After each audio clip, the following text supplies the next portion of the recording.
Imagine knowing exactly what your students are learning and exactly which steps you need to take next. Join us in Down with the Reading Quiz to craft meaningful and productive formative assessments that move away from gotcha moments of basic recall and toward assessing what your students actually can do.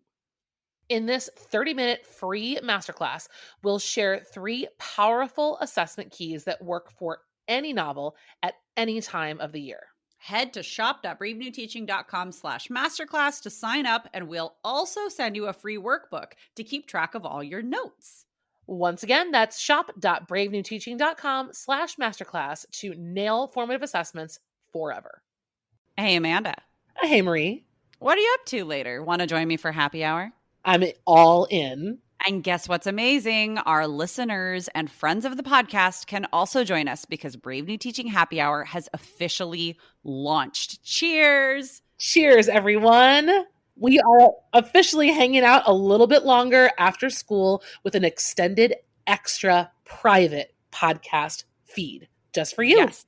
Members of Happy Hour get extra 15 minutes of the podcast, give or take, because you know us, we run a little bit long. It's just kind of how we are. But if you would like to get in on this Happy Hour action, please join us. It is only $5 a month. Head to curriculumrehab.com/happy hour and get yourself signed up, because when you're there, Amanda, tell our friends what we do every month for our Happy Hour members. I think my favorite part is coming up with a new free resource for our listeners every month. And then we pretty much break down that resource and how to use it. We also like to have guests on to do extended episodes and even Q&A that's just for you about that resource. It's really exclusive and super private just for you. So if you are like us and you like hanging out, you like chit-chatting about all things that are teaching, teacher life, and everything under that umbrella, join us for happy hour and we will see you there. Bye. Bye. Well, hello and welcome back to Brave New Teaching. We are so excited about the episodes that we have coming for you starting today. We are doing a 3-part series all about discussion strategies, ways to teach speaking and listening skills that are explicit, some that are just kind of implied. And this is a brainchild of, you know, and love her. I love her, Amanda. So why don't I let her? Yes. So Amanda, like, where did this idea come from? Because when you said, hey, we should do a whole discussion series, I was like, yep, don't even have to tell me why. But maybe if you give a little bit of the rationale to our audience, that could help. Well, sure. So I think there's 2 parts to that. I mean, I think a series is nice for a topic like this because a one-off episode on discussion strategies is probably not going to get anyone very far because there's a lot of layers and nuance to discussion in the classroom. And for the second reason, something that I'm guessing, because I'm not in the classroom, so you have to confirm this with me, Marie, but I'm guessing is an area where there were a lot of steps backwards. So yes. And I can't remember if you and I talked about this on the podcast or just talking, because as you all listeners know, we talk every day, multiple times a day. The biggest thing that I have seen and that a lot of other teachers that I've talked to have seen with students is not necessarily that they are academically, quote unquote, behind, right? That whole idea of like learning loss that people who don't know actual students talk about because they're like, and I'm using this very loosely, experts in the education field. There's no such thing as like, come on. There's a reason that people in their 80s can go and get a college degree. It's because you can learn stuff at any time. It's the social skills and the social adaptability that is real rusty because of a global trauma that we've all gone through in very different ways. And like, I am in week 9, I think now of the school year. And we're seeing like, there was a big push at the very beginning of in fact, I do think we talked about this on the podcast a couple of weeks ago. Like we had a big push of making sure that everybody acclimates to being back on campus together, right? Like even students who were on campus last year, this year is much more traditional looking of a school year. And I think to our own detriment. Like we spent a very large amount of energy at the beginning of the school year, making sure students were comfortable and acclimating them to being back on campus. Well, guess what? They're acclimated now and all their crap is bubbling to the top. Like they're no longer nervous to be around other people or to be in a classroom. Now they just don't know how to be. Yes. Yeah. And I mean, same, like for me too, I'm like, okay, now that I'm like getting back into the mechanics of being a classroom teacher and not having a Zoom call going at the same time. And I know that that's not true necessarily for everybody listening. Like we're all in different, like depending on where you are on the globe, like there's different stuff going on. But for me, I was teaching hybrid. I had a Zoom call going on at the same time as I had kids in class. And I know that's how the school year was for you too, Amanda, last year. Now I'm back to being like a teacher, but I'm not necessarily back to being the well-oiled machine that I have been for a long time. Like I've been doing this for a long time, but man, some of those social pieces and like picking up on cues and then knowing what to do with the cues, even for me, are a little bit clunkier than I would hope they would be. And it's just because like there's a lot happening. There's a lot that has happened. And so something like discussion in a classroom, it can be rough. It takes some massaging through there. Yeah. And I think it was rough before we got here. I mean, you're not wrong. You're not wrong. Like genuinely like putting together opportunities for class discussion is work. And then having them go well is more work. Yep. And in our discipline of English language arts, it holds a different weight than other classes. It's a necessary weight all across the board. But I think with the expectations of so many, like reading, writing, listening, speaking, like all of those skills really have to be addressed in ELA. And I think what this series is going to hopefully do for teachers who are listening is one, give some perspective, right? Like here are all of the considerations and here's how you narrow it down to make it work for you. And then I think it's also going to help with kind of just troubleshooting the issues, whether that's the instructional issues, the issues of accommodating different kinds of learners through discussion. I have a lot to say about that. And then we actually want to give you some sort of live reaction. So I have a recorded conversation, a seminar actually from one of my classes a couple of years ago. And Marie and I want to play you a couple of just clips of that in our third episode in this series and actually just talk to you about what we notice the kids are doing, how to either stay quiet or how to speak up. And so across the 3 episodes, we hope to just give you 3 different angles of either reconsidering what you do, trying something new, or just confirming that what you're doing is what you want it to be accomplishing.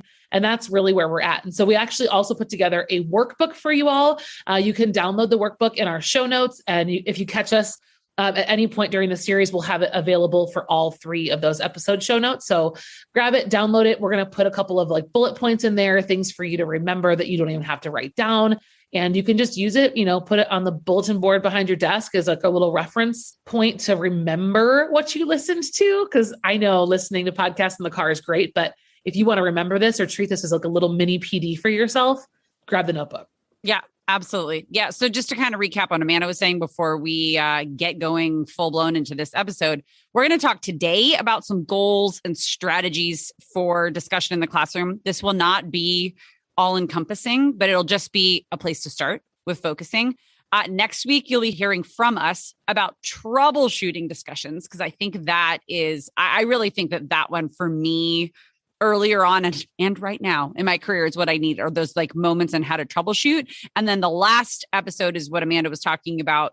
We're going to give kind of a play-by-play, and that's about like giving feedback and assessing discussion and speaking and listening skills.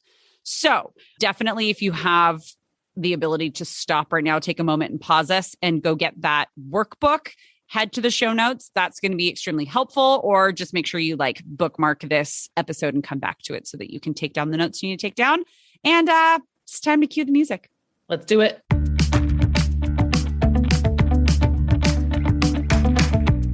You're listening to Brave New Teaching, a podcast for educators challenging the status quo. I'm Amanda, and I'm a high school English teacher in Illinois. And I'm Marie, and I'm also a high school English teacher in Southern California. We're so glad you're here. Enjoy the show.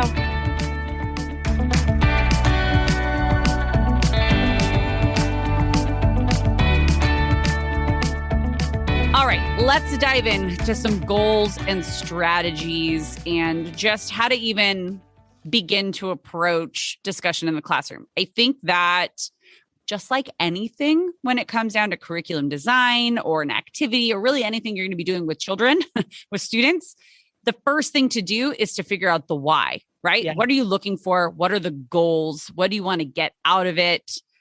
Lucky for us, at least when we're talking about English language arts standards, speaking skills and listening skills are like right up there. You know, there's like Amanda said it in the intro, reading, writing, listening, and speaking.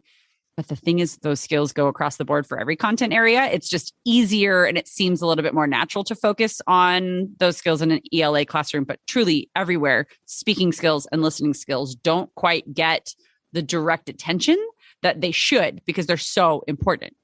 They're huge. And the thing is too, like not every discussion is meant to assess those skills. So that's kind of why we're starting here with what is the goal that we're hoping to achieve, because the goal will help us inform what kind of strategy to use. So not only do we have speaking and listening skills, but we're also, when we do discussions, trying to just build some classroom community. We're working on some soft skills. Like I can tell you last year, it really bubbled to the surface for me, but I made it a goal for every single time we opened up a discussion that everyone was to enter with an open mind. And that what that meant was you would be rewarded, not like with candy or something, but like it would be a reward or it would be a positive reflection on your grade if your mind changed, right? Like, but we as a country, I think, and we as a world, I'd say in general, we kind of come to these discussions. And I think students have kind of been conditioned to come to a discussion and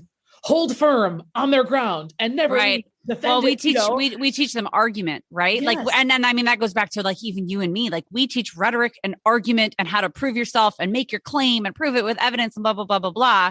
But to your point, the soft skill of being able to hear another human being and build empathy and be open-minded and hear their claim and their evidence and maybe change your mind is just a piece of humanity that's super important to be able to have and practice. Yes. Yes. And I think that then the reason I put those together is because when we build a classroom community, it's so that we can create the kind of environment where we're not always feeling threatened when we have an opinion, right? Like, right.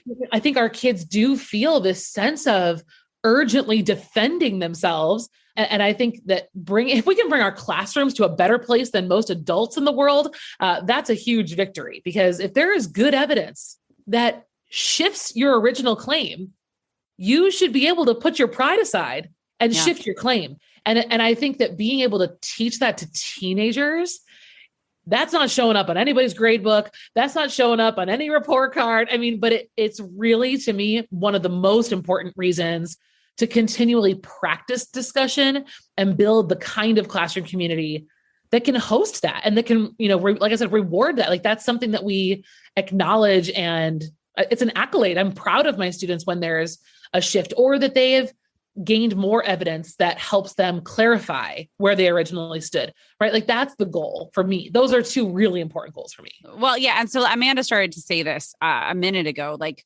we're going to talk through a bunch of different goals that could possibly be part of a discussion or a reason for having discussion or, or some semblance of discussion in a classroom. Whatever the goal or like the main goal is going to then lend itself to which strategy or strategies you want to employ with students, right? So if I'm looking specifically at building community and open-mindedness, I'm going to shape and structure that discussion using certain strategies versus if I'm looking to really assess speaking skills, that's going to be a different strategy, right? Yeah.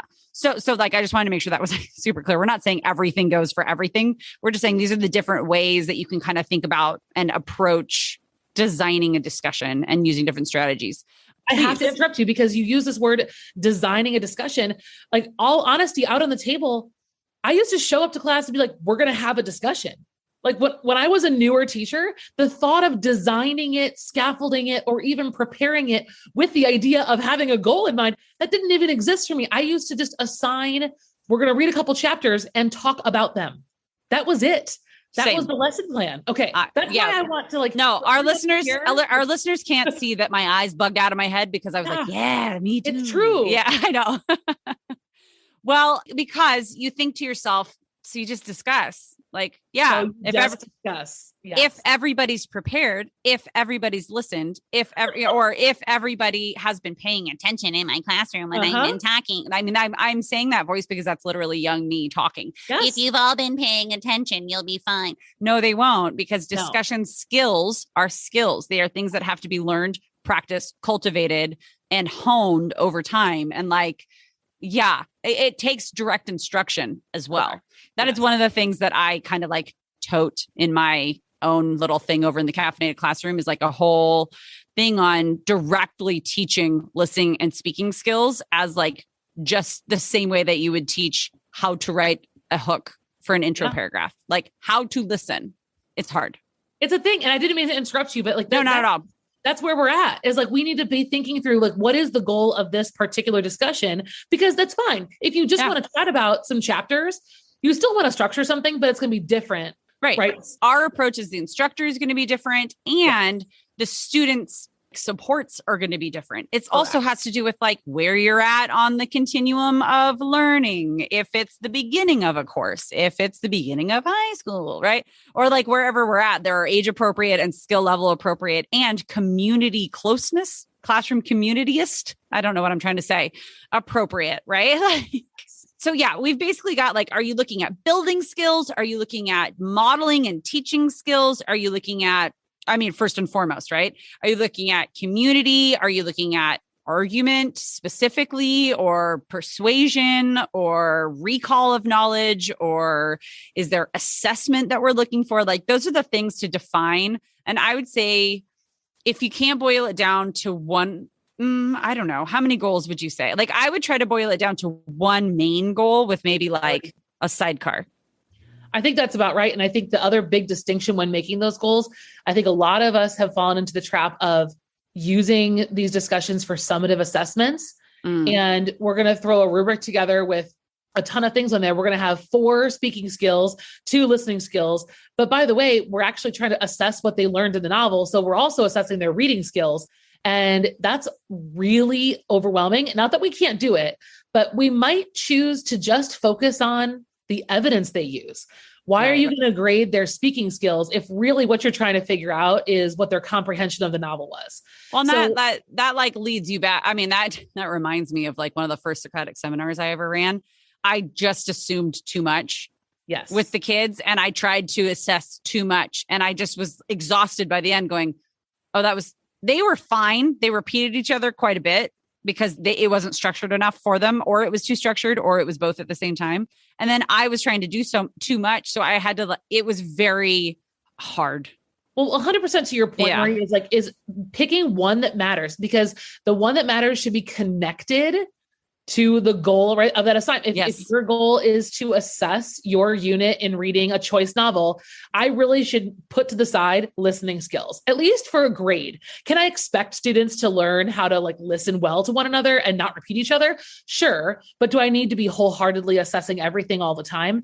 And that's what we're going to look at, I think, in our last episode. I don't want to get off track too much, but the reason we're starting here with goals, and a lot of them, is because we need to think through what they are and manifest them, like write them down. And those need to be the focal point as you're going to get ready to design this discussion for what's coming forward.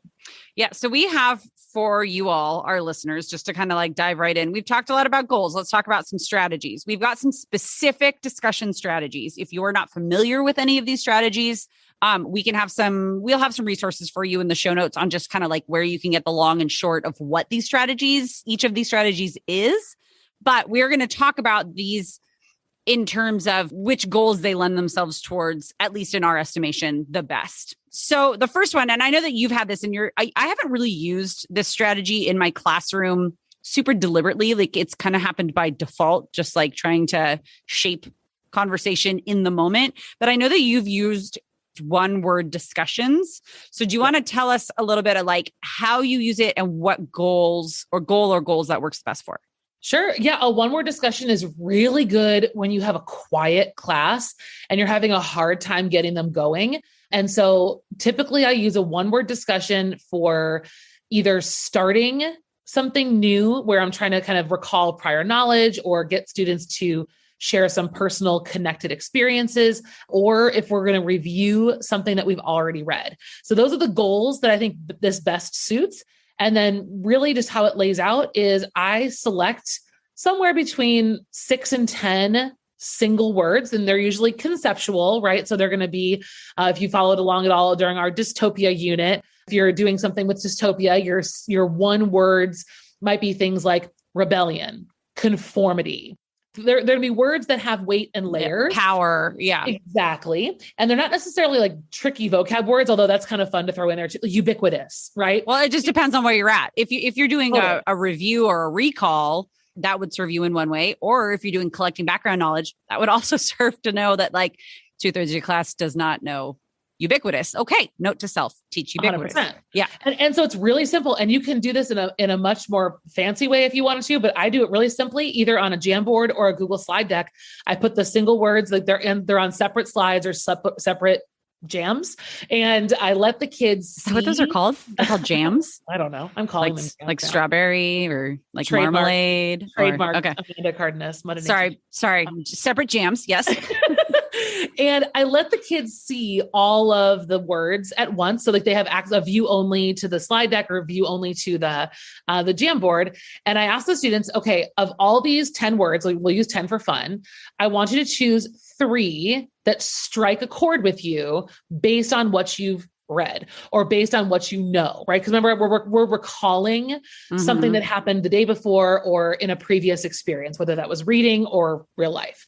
And I want you to choose 3 words. And then I want you to write down, like just in your notes or something very simple on an index card, that connection. So that word reminds me of when this happened. This word reminds me of when this happened. And so then I give them some time. So this is really kind of like also think, pair, share.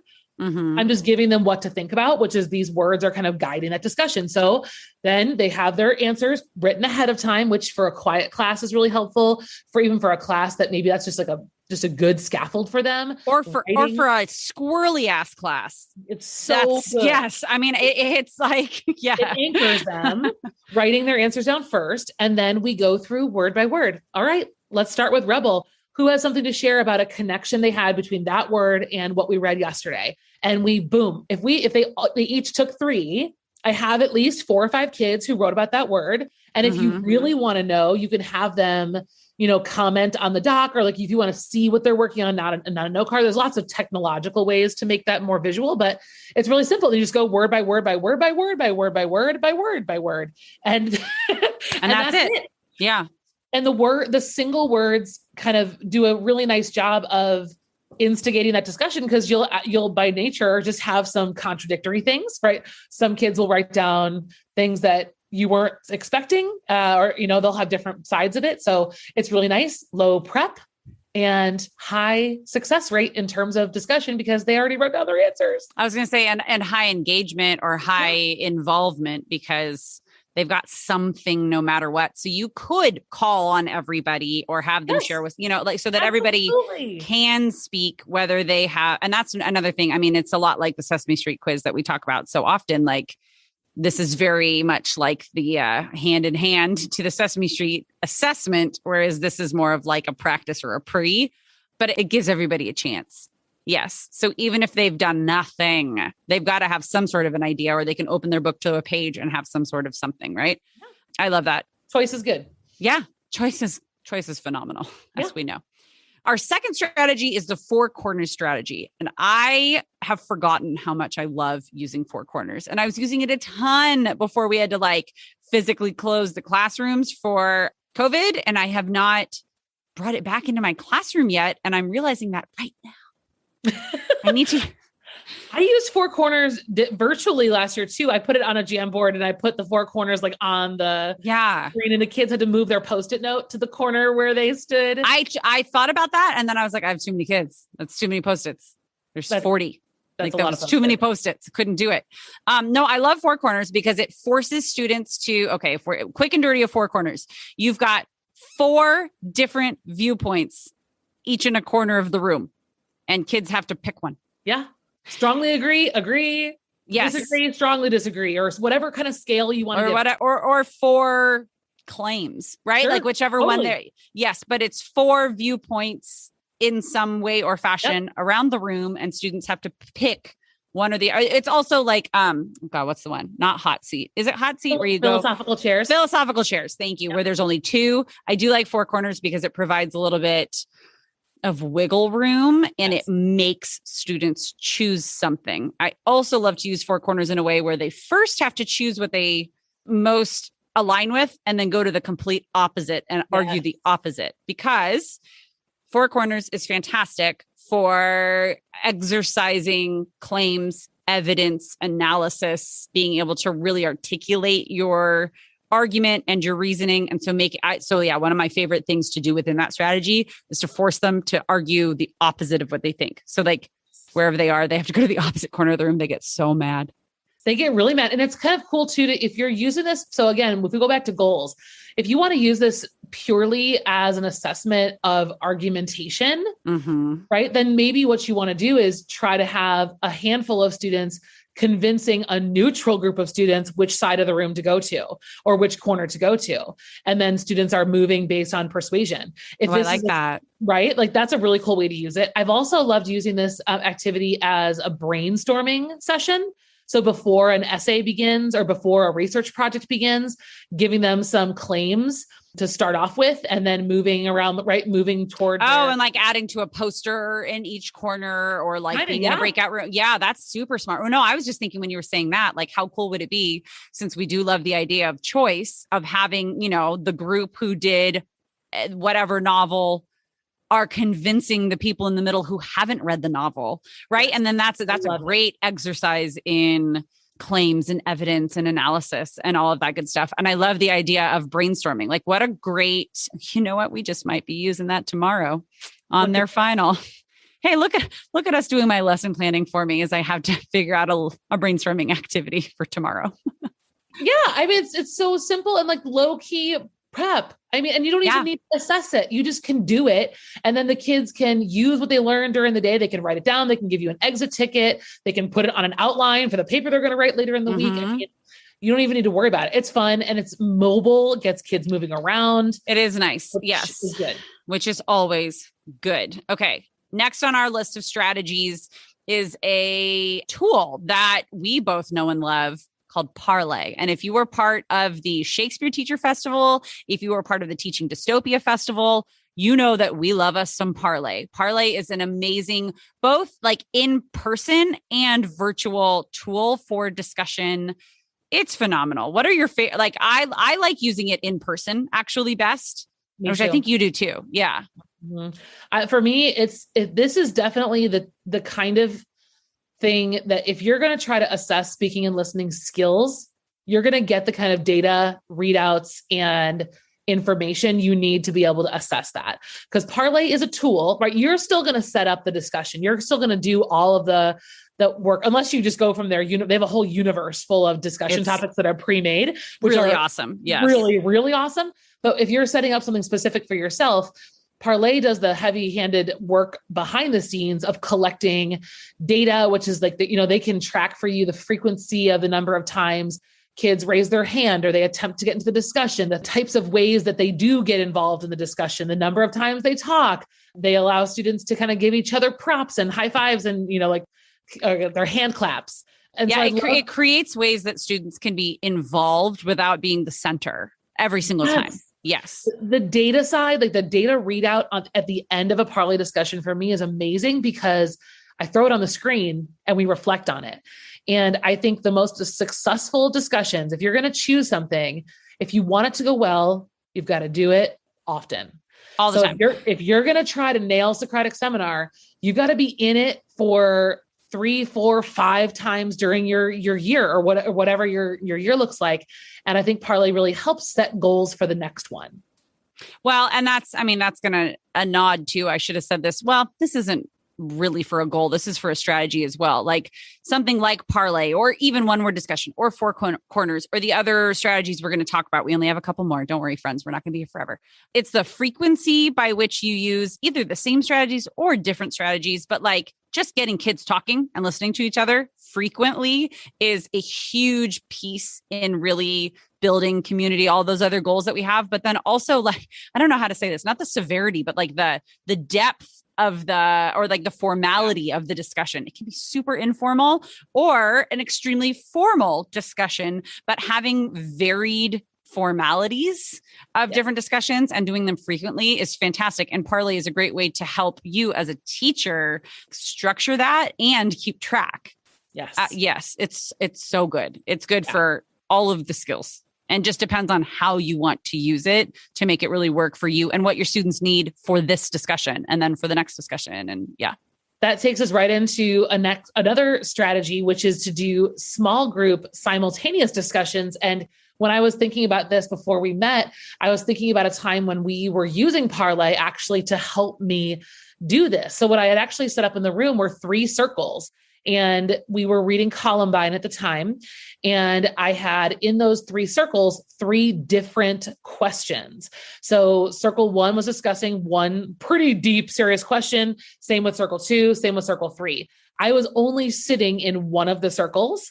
And when I was in the circle, that's the circle I was evaluating. So the other 2 were on their own, but because they were using Parlay, I still got all the feedback. I got all the information. I knew who was talking, how often, and who was involved, because Parlay tracks all of that. And so it was amazing that I was able to give like very undivided attention to one group while the other 2 were still talking about something really important. And then what I basically did was I rotated around the room, and so did the question. So when I moved, the question changed, and the kids got 3 questions that day, all dealing with Columbine, and they were able to kind of sustain on their own. I think that's one of the things with discussion is it can get so behaviorally out of hand quickly if students aren't quite prepared, or you've got that rowdy group, or it's totally dead, right? Like there are a lot of different ways that a discussion can work not the greatest. And which is why next week is all troubleshooting. An entire episode is on troubleshooting. We're going to tell you how to troubleshoot for the Amandas and the Maries that are in your class that won't stop talking and like dominate conversation. Yeah, we'll get to a lot of that. But having structure, using either a system that you really like or whatever it is. Obviously, we really like Parlay. One of the simultaneous ways to have small group or even just paired discussion that I really like is speed dating or speed debating, where I can set students up in a big long line or, figure it out in the room, how that's going to go, where they just talk to one person at a time or a pair talks to another pair at a time.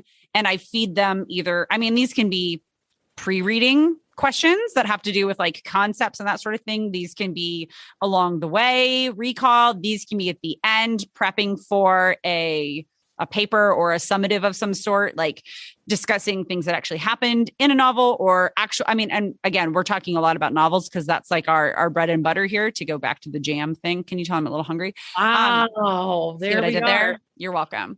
And then if I can, you love me. So I do. That's good. But if I depending on what it is that we're going to be using, or even if it's nonfiction and we're talking about current events, or we're talking about, in a different classroom, they can be talking about different content area discussion based sorts of things. Tiny little slips of paper are what I will hand out for speed dating or speed debating so that it's fresh. They get something different every time. We're rotating things and prompts around the room and they're talking to somebody new, and it's very short. And those goals are met very quickly. And then we always debrief, which we'll talk more about with troubleshooting next week. But our last strategy is one that I used to screw up all the time. It's like a fishbowl or Socratic seminar, big formal discussion. And the way that I always screwed it up is I treated it always as a big formal discussion. And it doesn't always have to be a big formal discussion.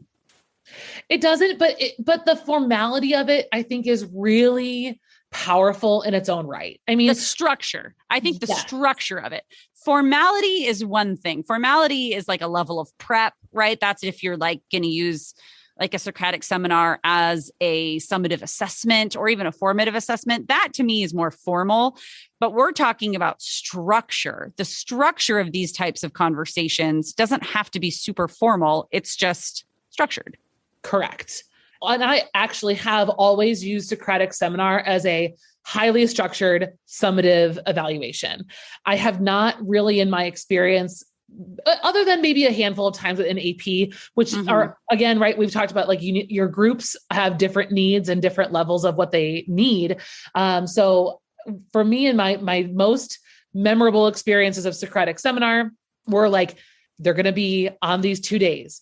And we made name tags and I had little mini bottles of water and it was like a big deal. And like, I mean, kids came very prepared.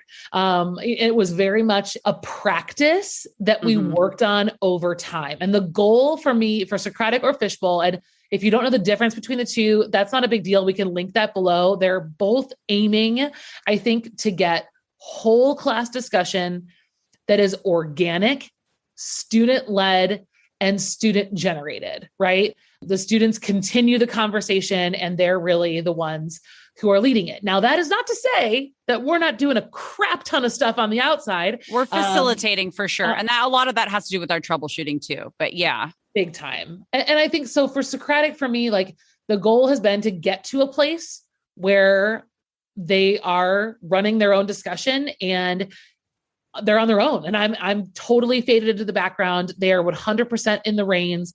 And with my experience, that's taken 2 or 3 shots at it. And then when we kind of get there, then the goals change, right? Then the goal is, okay, well, how do we elevate the conversation rather than just making sure everyone goes around the circle and reads their notes out loud? To get to that point, to be able to use any sort of discussion in a way that is a really, truly summative assessment of skills and learning, you have to do all the small pieces along the way. You have to do all the other goals, all the community building, all the open-minded, all the empathy, all the recall and like practice of these speaking and listening skills to be able to have that be an actual end all be all. So like what I was saying with like, it doesn't have to be super formal. The way that I have used Socratic seminar the best in my classroom is using it at the bookends. Like I'll use a Socratic seminar or a fishbowl at the very beginning of a unit or the beginning of a course to just talk about big ideas and let people tap in and out and do, but like no prep, just questions, talk, get in there. Let's go, people. And it'll be super surface level where you're kind of cringing at some of the things and being like, okay, well, we need to work on that. And that also gives me a great diagnostic of where like I need to get going. And then to round it out at the other bookend with a true summative, structured and highly formal discussion. It's just like, yep, we're the same. That's how it is. Same person. Yep, we're the exact same person because the core question at the table is the essential question for the unit, right? Like, let's bring it all home. Did you know, Marie and listeners, that much to the debate of the internet, whether or not this is a good practice, we had our first Socratic seminar discussion on the 10th day of school every year, day 10. I mean, so, I would have it on day 4. I mean, yeah, it just depends. Yeah. It ended up being day 10, but like, I mean, within the first 10 days of school, we get in and have one right away. And it was always our assessment, like, and I use assessment very loosely here, but our assessment of our summer reading. And so summer reading was on the list of texts, but so were a couple of articles that I got in there at the beginning of the year and things like that. And our yearly essential question, right? Our year-long essential question was the question at the hand of the kids.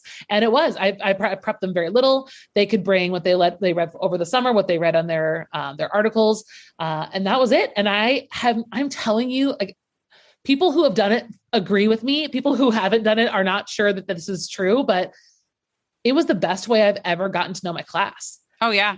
I do a lot of writing. I do a lot of other things, like get to know my kids, but like, watching the dynamics of a Socratic unfold before you really know anybody is amazing to watch. And I mean, I have to say, because I think people who are saying that's too early to have a discussion is because they're saying you need to build relationships, you need to build community, you need to build. Absolutely. This is a very soft discussion, a very glossary, like on the surface, because then you dive into topics as you build along the way. But yeah, I mean, to be able to talk to kids is the best way to build relationships. Absolutely. And to be able to see them talk to each other and learn their dynamics and see who's going to need you in different ways before they tell you. Yes. Because they're not going to tell you. They're 15. No. They're never going to tell you. They don't know.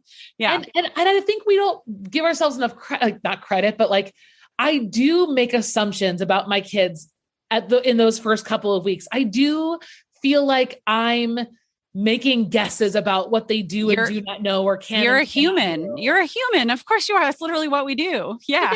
But then you hear them do their thing and you're like, oh, okay. So we're actually starting here, or, oh, we're actually starting here. You know, it really gives you a much more genuine and authentic way of knowing where your kids are. And I'm like, why was I collecting so much writing? That was so much grading and work on me. And it wasn't really as clear. You're reminding me that oh my gosh, this whole episode is just going to be me planning next quarter. I need to start that way. The beginning of the year was just like all hands on deck. Is everybody okay? And now it's kind of like, well, no, clearly they're not okay. So let's figure out some different ways to make them feel a little bit better. Obviously, if you're listening to a podcast, you can't be too anti-discussion since you are listening to us discuss things every single week. But like we said, this is kind of where we're going to round out our goals and strategies and which strategies best fit each goal or how we've used them in different ways. The idea here is that this bubbles up some ideas, right? It starts getting some inspiration going. Make sure you head to the show notes and grab the workbook so that you can take some notes down and you can even see a little bit of a preview of what's coming next week and the following week. Next week, we're going to be talking all about troubleshooting and facilitating and like our role while a discussion is actually happening and just some different like best practices around those sorts of things. And then the following week, our third and final episode in this series is going to be a play-by-play commentary of one of Amanda's past classes having little pieces of a discussion where we're going to talk about what sorts of feedback we can give students and how to frame that feedback. And then also literally how to assess. We can tell you assess till we're blue in the face. But these sorts of soft skills, you really got to get into the nitty gritty of like how and like what to do with it. So that's what we're going to go through and just kind of give some different practices and strategies and see what you can do to bring that into your own classroom. And remember that we ran through quite a few different things today. The goal of what we went through was not to get you to feel like you have to do all the things. That is not at all where we're at. What we're trying to do is bubble up, like Marie said, and remind you that if you've done some of these things in the past and they didn't go well, maybe your next step is trying it again. And then trying it again, and then trying it again. And we're here for it. We're here for you, and we're here for it. Yeah. Well, I mean, and you heard me go, oh yeah, that. Oh yeah. No, I got to do that. I mean, these things ebb and flow depending on your population and their current needs. So my population's current needs are, they just need to talk. They just need to like get it all out. And whether it's about a character or you need what they ate for lunch. In your life. Yeah. I do need some four corners in my life. Absolutely. So friends, if you have a moment to give us a rating and review on iTunes, we would be ever so appreciative. It helps others find us and join the Brave New Teaching community. And we cannot wait to come back at you next week with another installment of this series. And until we meet again, we will see you all next time. Bye-bye.